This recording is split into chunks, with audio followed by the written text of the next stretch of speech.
só de ausências. Não há nenhuma mobilização social a favor ou contra de coisa nenhuma, pelo contrário, a apatia generalizada.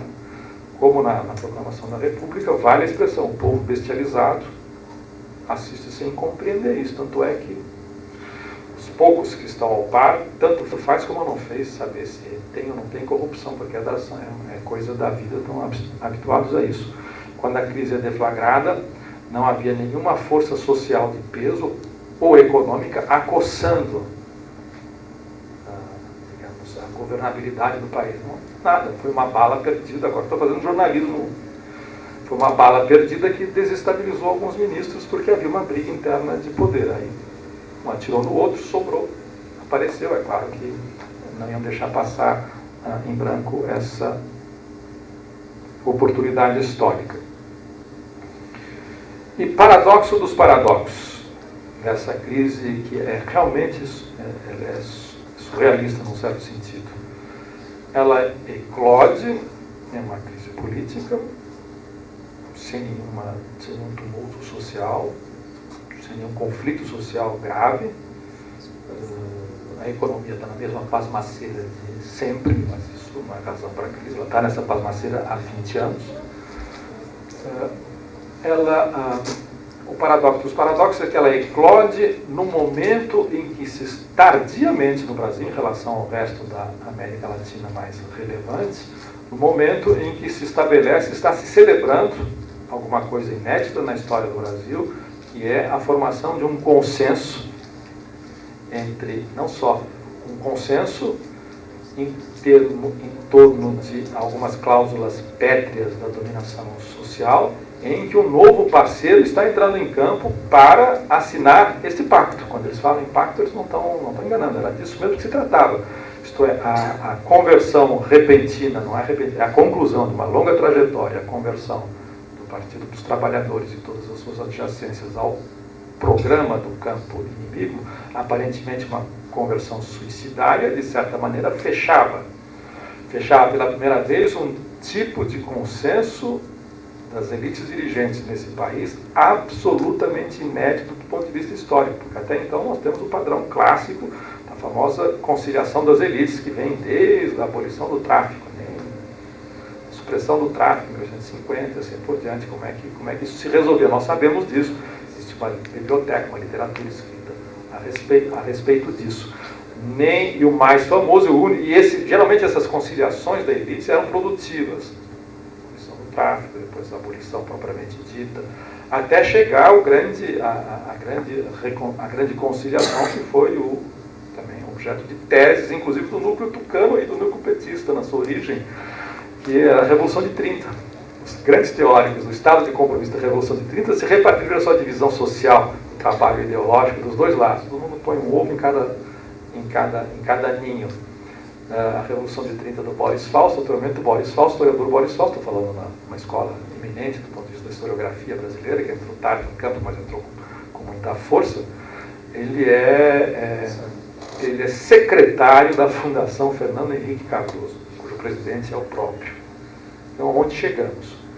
E o grande teórico do estado de compromisso da Revolução de 30 é fundador e primeiro secretário-geral do Partido dos Trabalhadores, tornou-se o primeiro ministro da Educação, da Cultura do FHC. Realmente é um país anômalo, é difícil entender e explicar para um estrangeiro. Bom, imagina no início da crise, em maio, junho, explicando para estrangeiros como é que... Para que se perguntar, mas para que se compra deputados de direita para votar leis de direita? Não dá para entender isso. Nós estamos tentando entender. É uma outra coisa, não se trata mais de compra de deputados para votar lei, é uma coisa diferente. Trata-se de um fluxo de caixa permanente para financiamento da classe política em geral, sem distinção. Isso chama-se consenso. Assim como a economia se descolou da sociedade, a política, nesse sentido institucional, também se descolou. E ela precisa se financiar. Como as torneiras foram fechadas, porque se trata de austeridade fiscal absoluta, então, se você tem uma irrigação paralela, essa irrigação paralela é uma engenharia complicada, foi ensaiada pelo Tucanato Mineiro e aperfeiçoada, isso já é senso comum. E a grande inovação é que não era apenas financiamento de campanha, era um sistema de financiamento permanente da classe política que funcionaria como uma engrenagem de um Estado regulador consensual, o qual havia, historicamente, depois de 20 anos de lutas sociais, aberto as suas portas para que nele ingressassem, como novo condômino, portanto aí se fechava o pacto condominial, novas burocracias sindicais, partidárias e parlamentares que representavam o mundo do trabalho que estava se dando bem com a globalização. Ponto. Então, era isso que estava sendo encaminhado em 2003 e 2004 e celebrado como tal. Os mais afoitos, que a gente não lembra mais dessas coisas. Os mais afoitos, por exemplo, desculpe estar fazendo jornalismo, mas depois, se houver tempo, eu posso fazer um pouco de filosofia mais adiante, que é o que eu queria fazer, porque é a minha profissão. Vender um peixe alternativo paulista a respeito dessa crise toda. A ponto a gente não lembra mais. Em meados de 2003, quando a lua de mel da famosa transição civilizada ainda não havia se rachado, fraturado em um certo momento, o Aécio Neves disse com todas as letras: o nosso ideal, não imediatamente, mas a médio prazo, é uma convergência e uma alternância PT-PSDB. Nós somos os dois partidos modernos do país, o resto é um resíduo fisiológico de um outro ciclo histórico, com o qual nós temos que conviver, mas como quem vai à feira e compra um cacho de banana. Tudo bem, isso é um balcão, não tem nada demais.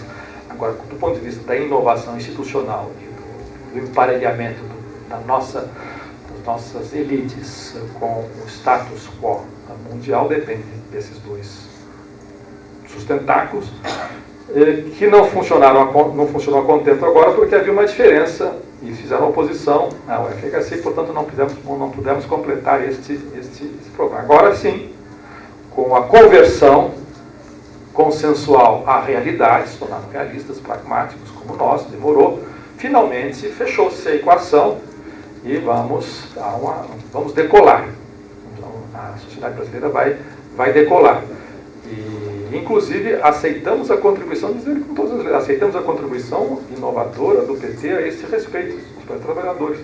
E ninguém havia dito, em fevereiro de 2003, como nós já estávamos com o pé fora, tínhamos muita conversa com a bancada federal do PT, eles nos contaram, só que eles ficaram quietinhos, saíram agora, enfim, são companheiros, tudo bem.